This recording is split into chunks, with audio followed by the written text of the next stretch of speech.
Oke, assalamualaikum warahmatullahi wabarakatuh. Baiklah semuanya, Ibu ulang lagi pembahasan mengenai penyediaan data berkelompok ya. Jadi pada data berkelompok kita butuh kelas-kelas yang telah kita cari sebelumnya dengan aturan-aturan kita punya. Kemudian kita tentukan frekuensinya berapa. Terus kita tentukan tepi bawah, tepi atas dan nilai tengahnya. Tepi bawah itu, ini dia tepi bawah, itu adalah batas bawah kelas kita kurang setengah. Di batas bawah kelas kita kurang setengah, jadi 66 kurang setengah dapat 65,5.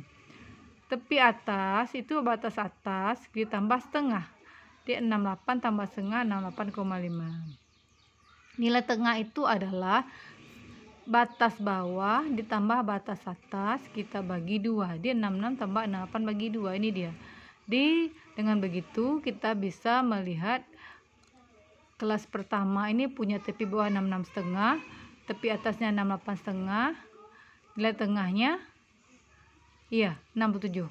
Nah, kelas kedua ingat batas bawahnya ini dia 69 dikurang setengah, jadi 68,5. Nah, ingat tepi bawah kelas kedua itu sama dengan batas atas tepi atas kelas pertama, dan begitu pun seterusnya. Ini dia kita dapatkan ya.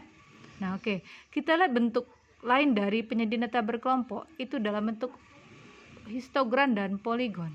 Histogram itu sama dengan diagram batang, bedanya histogram itu persegi panjang kita berdempetan. Kenapa?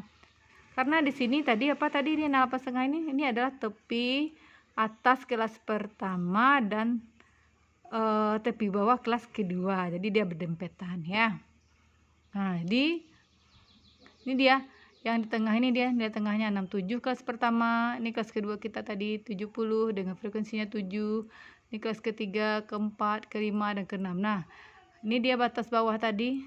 Nah, 84,5 itu adalah tepi atas kelas ke-6. Nah, kalau di tengahnya kita kasih titik masing-masing persegi panjangnya ini kita hubungkan, maka ini adalah namanya poligon. Nah, sedangkan persegi-persegi panjang yang berdempetan namanya histogram. Oke, lanjut kita ogif. Ogif itu ada dua, ogif positif dan ogif negatif. Ogif positif itu adalah ogif kurang dari, sedangkan ogif negatif ogif lebih dari. Oke, dari data kita tadi kita ambil tadi tepi bawahnya tadi, tepi bawah tepi atas 65,5 sampai 83,5. 83,5 ya. Maaf, 83,5 atau 44,5. Nah, 65 kecil dari data 65 itu tidak ada ya. Adakah data yang kecil dari 65? Tidak ada. Kecil dari 68,5 ada berapa? Ada 3. Kecil dari 71,5 ada berapa dia? Ada 10. Dari mana dapat 10 tadi?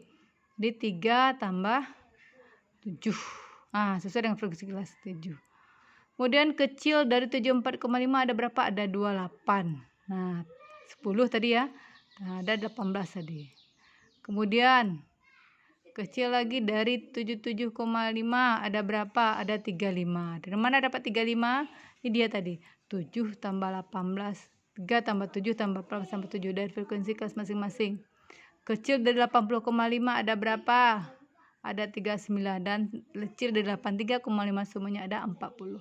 Itu namanya ogif positif atau kurang dari. Nah, ada pula ogif negatif atau lebih dari. Ogif negatif atau lebih dari itu kita mulai dari lebih dari 65,5. Nah, semua data kita itu lebih dari 65,5, jadi semua data ada 40. Nah, lebih dari 68,5 ada berapa? Ada 37. Dari mana dapat 37? 40 kurang 33 itu apa? Frekuensi yang nilai tadi ya, yang bersangkutan. Dan lebih dari 71,5 ada berapa? Ada 30. Nih, 30. Dan seterusnya, sehingga nanti ogifnya ini ada dua. Ogif positif itu kurang dari, ogif negatif itu lebih dari. Jadi itu macam-macam contoh bentuk penyediaan data. Oke, terima kasih.